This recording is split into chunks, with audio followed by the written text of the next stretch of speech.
bom dia, muito boa tarde e muito boa noite para você que chegou aqui na TV Passo Fundo, no seu programa Saúde. Antes de falar quem está comigo, vamos agradecer os nossos patrocinadores. Oficina de Vacinas Crianças e Adultos, Neuralvit, Ortodentes, Adriana Medeiros e Mano Escobar. Pois hoje a gente vai falar num tema muito importante de ser falado sempre, que é o autismo. Mas o autismo é também transdisciplinar, porque a gente vai mostrar aqui com essas convidadas, doutora Ana Luísa Brasil Dotza, neurologista, e Sinandra Múcio, fisioterapeuta, que faz um trabalho muito bonito, transdisciplinar com autistas. Mas antes, vamos falar com certeza sobre o autismo, né, doutora? Desmistificar, contar mesmo o que tem de novidade, como são os tratamentos, o que a senhora gostaria de colocar para a nossa comunidade. Olá, Lívia, obrigada. Tudo bem? Pelo convite, tudo bem? Nós que agradecemos. Então, assim, o espectro do autismo é um assunto que tem crescido muito devido ao aumento realmente da prevalência, da incidência dos diagnósticos, né? Então, quadros mais leves que antes não eram identificados ou que ficavam com outros diagnósticos, a gente começou com a nova classificação e com um novo estudo dos médicos e dos profissionais que atendem essa área de saúde infantil. A gente conseguiu identificar que existe uma proporção muito maior do que a gente pensava de pessoas dentro do espectro do autismo. Então, com isso, aumentou a demanda, a busca, existe muito conhecimento, muito material bom na internet, assim como, às vezes, alguns materiais que não são tão interessantes. Então, as pessoas estão mais sapientes nessa questão do espectro do autismo, mas ainda existem alguns mitos, algumas ideias errôneas que um profissional habilitado na área poderia estar esclarecendo. E o neurologista na questão autismo, diretamente ligado na questão da avaliação. Sim, da avaliação e do diagnóstico. E de preferência sempre multidisciplinar. O diagnóstico, o CUCID, que seria o Código Internacional de alguma patologia, de alguma doença, ele só pode ser dado por um médico, tá? Mas é essencial que o fisioterapeuta, habilitado na área, o psicólogo, terapeuta ocupacional, psicopedagogo, possam estar avaliando junto e contribuindo para esse diagnóstico. É o que a gente chama de avaliação transdisciplinar ou interdisciplinar, que ela é essencial. Mas o diagnóstico ainda, para ter um laudo médico, ele tem que ser feito por um médico que atue na área de desenvolvimento infantil. Pode ser um neuropediatra, pode ser um pediatra do desenvolvimento infantil, um neurologista com atuação na infância, um psiquiatra com atuação na infância também nessa parte do neurodesenvolvimento. A senhora está falando em pediatras, ou seja, começar desde cedo? Claro. A acender a luz vermelha? Com certeza. Os pais que estão assistindo agora, que tem um desconfiômetro de algo, antes de se abalar, né? Tá com autismo e tal. Hoje tem muitos tratamentos para a pessoa ter qualidade de vida, né? Os pais podem buscar até na caderneta, naquela cadernetinha da criança.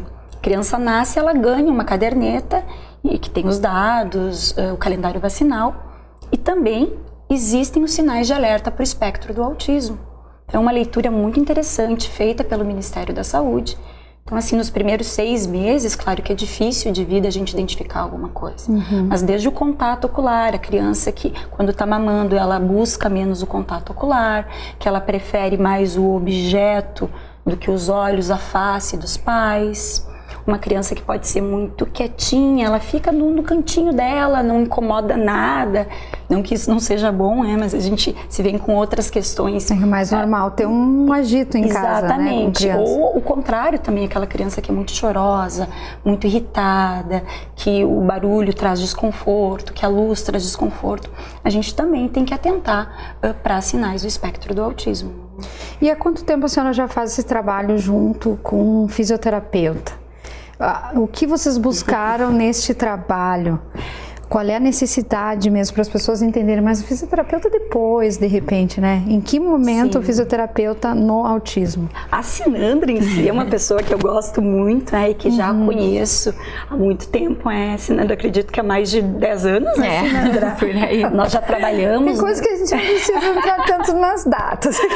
Nós já trabalhamos numa instituição que atende crianças juntas. Eu tive esse privilégio aí da gente fazer essa parceria.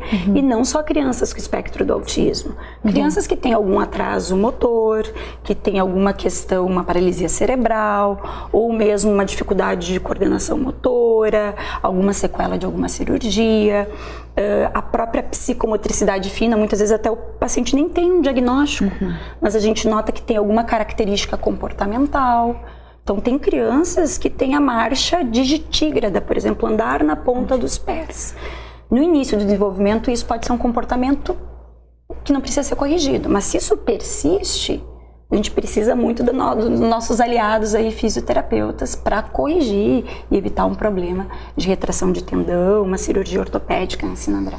E para inserirmos, porque a gente daqui a pouco já vai entrar no segundo bloco, a questão da fisioterapia no autismo, Sinandra, como a gente podia iniciar a nossa conversa? Obrigada pela oportunidade, pelo convite. Então, assim, ó, do mesmo jeito que o diagnóstico do autismo, assim, ó, ele está se fazendo mais presente, a fisioterapia também, ela vem evoluindo muito, né? Antes, a fisioterapia, que nem dizia uma professora minha de pós-graduação, era só o estica e puxa, né? Botar gelo, era só para pós-operatório, só para algumas doenças. Hoje não. Hoje a gente sabe que assim, a gente tem que trabalhar essa criança quanto mais cedo, melhor, sabe? Porque pode ser que seja alguma coisa leve, alguma coisa sensorial e que em questão de meses, né, tudo se volta ao normal e a criança segue o desenvolvimento. Só que não, às vezes alguns casos precisam um pouco mais de atenção, um pouco mais de estímulo, um pouco mais de trabalho, um pouco mais de orientação em casa, sabe? Porque a intenção realmente é que a criança tenha uma vida social normal, que ela vá para a escola, que ela crie amigos, que ela se desenvolva, que ela vá para o parquinho, que ela toque o pé na areia, que ela brinque no balanço, que ela seja como qualquer outra criança, né? E a gente tem sim que começar a olhar para essa criança mais cedo, sabe? Aquela criança que tem uma sensibilidade muito grande com o toque, às vezes a roupa incomoda. Então, assim, são tudo sinaizinhos que pode vir a nos dar um alerta. Sinais, e a fisioterapia no autismo junto com a neurologista a gente vê daqui um pouquinho depois do intervalo.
Afeta o ser humano do nascimento à velhice, mas muitas dessas doenças podem ser preveníveis através da vacinação, indicada para crianças e adultos. Esclareça suas dúvidas na Oficina de Vacinas, na Uruguai 1328, telefone 3313-6218, porque imunizar-se é o melhor caminho. Vitais Centro Clínico Integrado oferece atendimento e cuidado individualizado através de uma equipe interdisciplinar comprometida e atualizada para restabelecer a saúde física, mental e social de cada um dos seus pacientes. O Centro Clínico oferece especialistas na área de neurocirurgia, neurologia, geriatria, neuropsicologia e psicologia.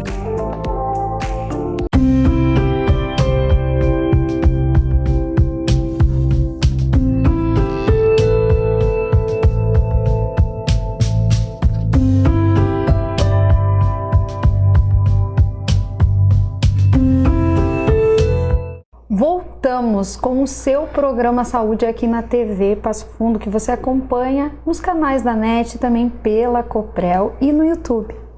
Estou aqui com a doutora Ana Luísa Brasil Dotza, neurologista, e com a Sinandra Múcio, fisioterapeuta. A gente vinha falando sobre o autismo no geral, que a gente tem hoje atualmente, e inserindo essa avaliação e esse trabalho, principalmente transdisciplinar, que vocês estão tendo com crianças e adultos também, né? Sim. Fale sobre a fisioterapia e o autismo para nós, Sinandra. Então, assim, ó, quanto mais cedo esse paciente chegar para nós, melhor vai ser, sabe? É aquele bebê que não rola, aquele bebê que não pega o brinquedo, aquele bebê que é muito quieto, ou que tudo incomoda ele, o toque, o banho, a roupa. Isso tudo passa por um processo de avaliação. Depois que ele está avaliado, a gente vai perceber, vai ver o que ele precisa, se a gente tem que estimular ou se a gente acaba tendo que inibir. Então aí entram muitas técnicas, por exemplo, assim, a integração sensorial junto com o terapeuta ocupacional, ela vem para normalizar essa alteração da sensibilidade, que daí justifica o porquê que eles botam uma mão no ouvido, que para ele qualquer barulho já é demais, ou porquê que a luz atrapalha demais. Então a gente vai trabalhar essa questão da sensibilidade, o toque, porque que eles não aceitam certas texturas, o algodão, a esponja, tecidos, né? Aí a gente entra também com o Bobat, que ajuda muito na parte do neurodesenvolvimento. Ele tem que se tocar, ele tem que pegar o pezinho, ele tem que rolar, ele tem que levar as mãos para a boca. E o que é o Bobat? Então, o Bobat... Para quem está escutando como eu, o que é o Bobat? O Bobat foi criado na Europa, tá? Então, assim, pelo Joseph Bobat, tá? E sua esposa. Eles começaram criando esse método neuroevolutivo, tá? Que a princípio foi mais para trabalhar com crianças com paralisia cerebral. São manuseios em que tu toca em determinadas partes do corpo para ajudar no desenvolvimento. Por exemplo, a criança está com 5 meses e ela tem que começar a rolar. Ela tem que trocar de decúbito. Da barriga para cima, passar pro ladinho, para barriga para baixo. Coisas que a gente não sabe, a gente só vai ver se o bebê não está fazendo. Mais para frente.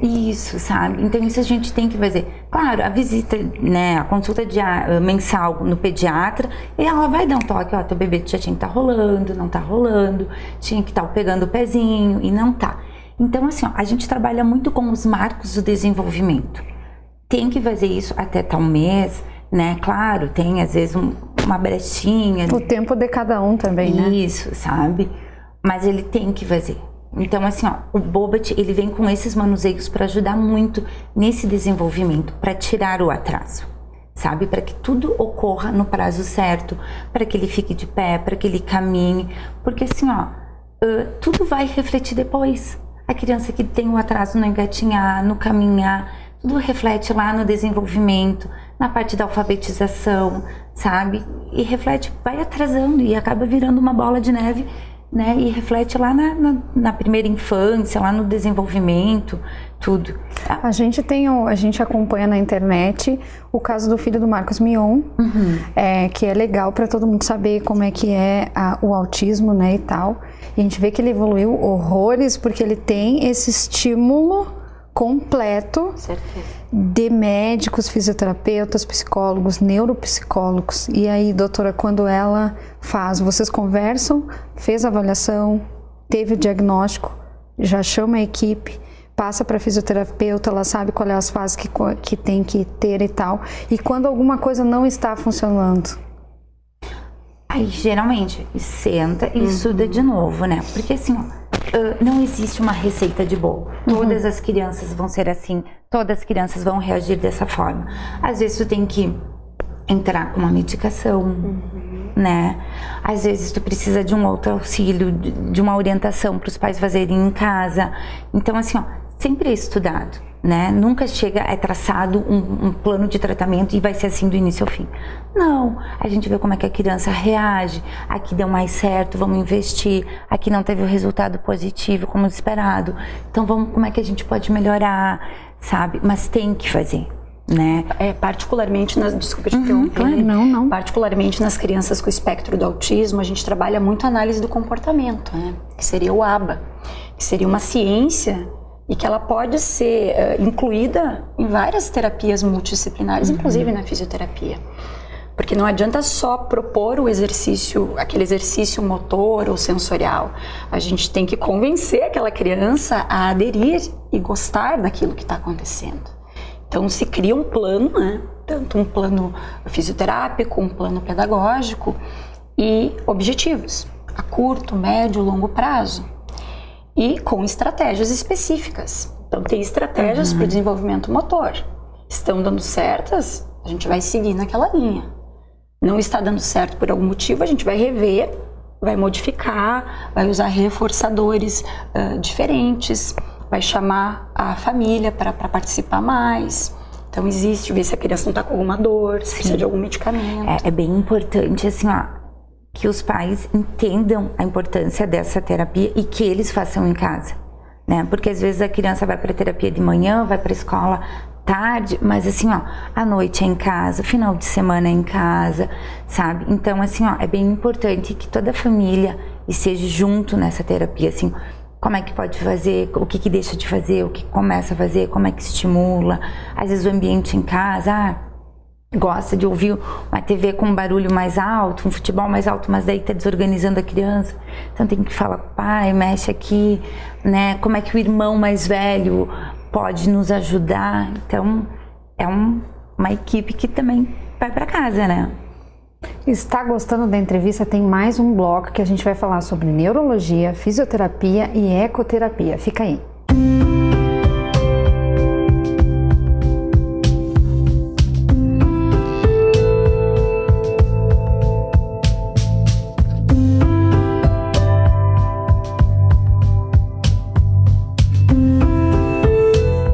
Vitais Centro Clínico Integrado oferece atendimento e cuidado individualizado através de uma equipe interdisciplinar comprometida e atualizada para restabelecer a saúde física, mental e social de cada um dos seus pacientes.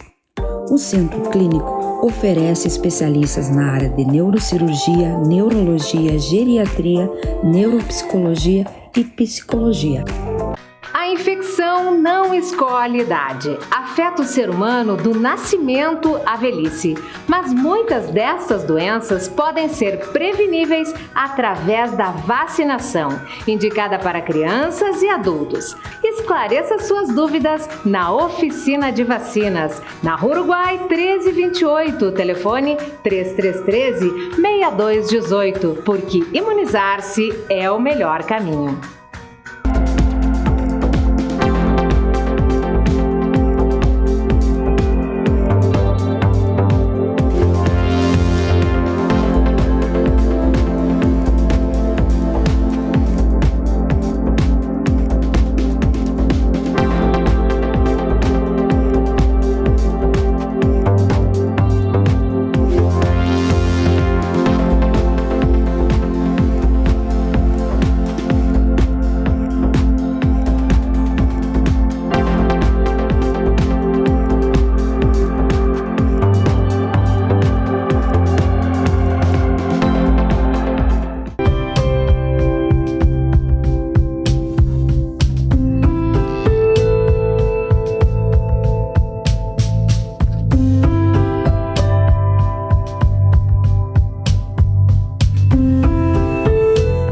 Voltamos com o seu programa Saúde, hoje aqui com a doutora Ana Luísa Brasil Dotz, a neurologista, e a Sinandra Múcio, que é fisioterapeuta. Antes da gente concluir, porque o papo vai longe, a gente vai falar dos nossos patrocínios. Oficina de Vacinas, Crianças e Adultos, Neuralvit, Ortodentes, Adriana Medeiros e Mano Escobar.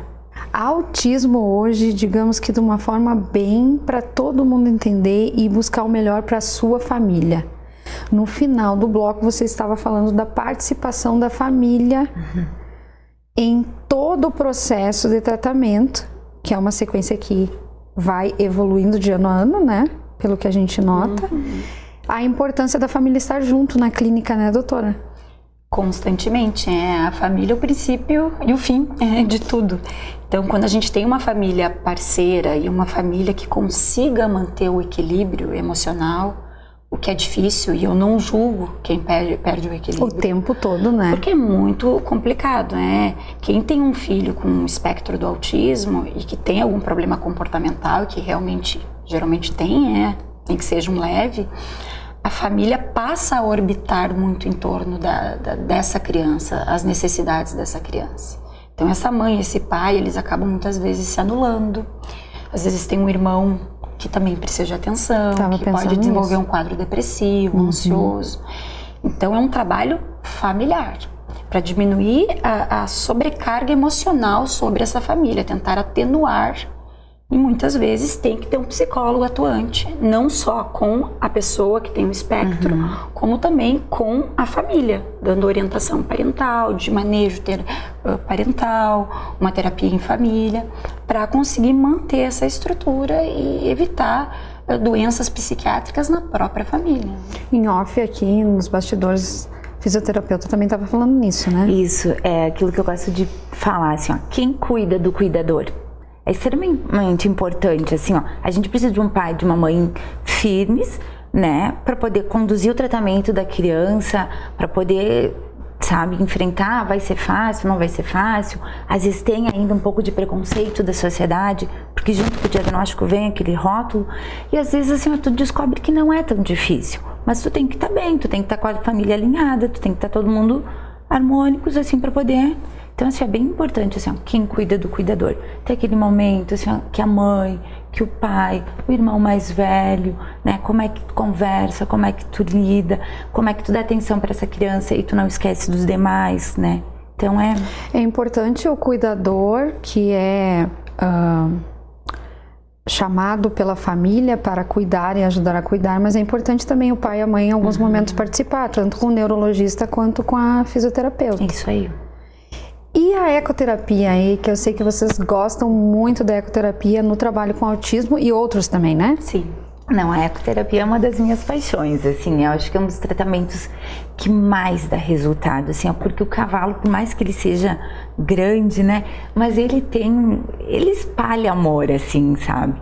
Então tem todo um processo, né, a gente não pega qualquer cavalo, tem um cavalo calmo, sabe, que já está trabalhado para isso, que é acostumado com criança. A gente pega a criança, faz todo o processo de adaptação. Primeiro ela vai chegar, ela vai passar a mão, vai fazer carinho, vai escovar, vai nos ver encilhar o cavalo, botar manta, botar tudo direitinho. Aí depois faz todo aquele processo de aproximação, vamos montar, olha, o cavalo é amigo das crianças, vamos dar uma volta. A gente começa às vezes com 10, 15 minutos de terapia para a criança se adaptar, sabe? Aí depois dá tchau pro cavalo, algumas crianças levam cenoura, maçã, e tu cria esse vínculo, sabe? E junto com aquele cavalo, ali com aqueles 30 minutos em cima do cavalo, assim, ó, para uma criança que é hiperativa, que não para, ficar 30 minutos em cima de um cavalo já é uma vitória, já organizou, ela vai controlar o tônus, ela vai controlar a postura, ela vai tocar no cavalo, então já tem toda uma parte de sensibilidade, de textura. Daí tem o barulhinho do cavalo, olha o barulhinho. Aí tu faz uma parte externa, daí tu mostra a árvore, tu mostra o passarinho, sabe? Então tudo vem para agregar. Às vezes tu faz alguma outra atividade, tu bota um cone cada lado, tu pede para a criança botar o bambolê, claro, tudo muito com calma. Tudo com autorização, com avaliação. São processos de avaliação, de evolução, sabe? Primeiro a gente vai, bota no cavalo, anda, mostra o passarinho, aí depois a gente vai somando mais atividades em cima do cavalo. Claro, todo mundo pode. Existem algumas indicações, algumas contraindicações. É bem importante que a criança, assim, ó, seja com crises convulsivas controladas, né? Em alguns casos, como na síndrome de Down, a gente pede a avaliação de um ortopedista pediátrico em função do quadril, sabe? A ANDI Brasil, que é a Associação Nacional de Ecoterapia, ela bota uma margem de 3 anos. Né? Mas se o neurologista, o ortopedista pediátrico liberar, a gente pode antecipar um pouquinho, sabe? A gente ouviu a questão do fisioterapeuta e o neurologista com a ecoterapia. Gosto muito também, uma intervenção terapêutica que eu acho muito interessante, não só para o espectro do autismo, tá? A gente usa para ansiedade, tá? Às vezes a criança nem tem problema motor, mas é uma criança muito ansiosa, uma pessoa fóbica. Então ali, olha o que a gente está trabalhando desde a altura. Você trabalhar, conseguir ficar sentado num cavalo, que já seria... Para mim já não é fácil. Significativa, tá? Então nisso, a autoconfiança já está sendo desenvolvida, né? Uma pessoa que tem dificuldade sensorial, o tato incomoda, ele vai ter que tocar numa rédea, que é um couro, no pelo do cavalo. Então, são pequenas coisas que vão integrando e dando autoconfiança para essa criança. Ela vai percebendo o mundo, desde o contato ocular com o próprio animal. Quando ela tá fora do cavalo, ela olha no olho do cavalo, né? Ela se interessa, ela olha a boquinha do cavalo, ela vê como o cavalo se alimenta. Então, uma série de coisas que podem ser trabalhadas de modo sensorial, de modo motor e nas questões psicológicas também. Então, 3 áreas, né? O que a gente viu hoje nessa entrevista teria muito o que falar. Viram que a gente une 2 áreas diferentes para melhorar toda a saúde de uma família, não de um ser só. Sim. E é isso que o Saúde traz para vocês, o programa Saúde, que volta na semana que vem com mais convidadas e com certeza a doutora Ana Sinandra retornará na semana que vem ou nas próximas com a gente. Muito obrigada, até a próxima semana.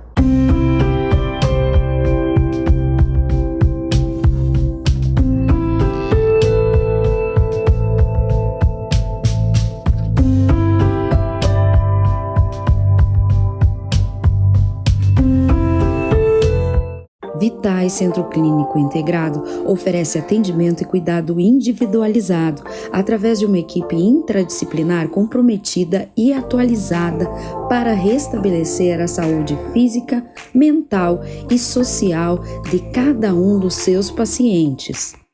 O Centro Clínico oferece especialistas na área de neurocirurgia, neurologia, geriatria, neuropsicologia e psicologia.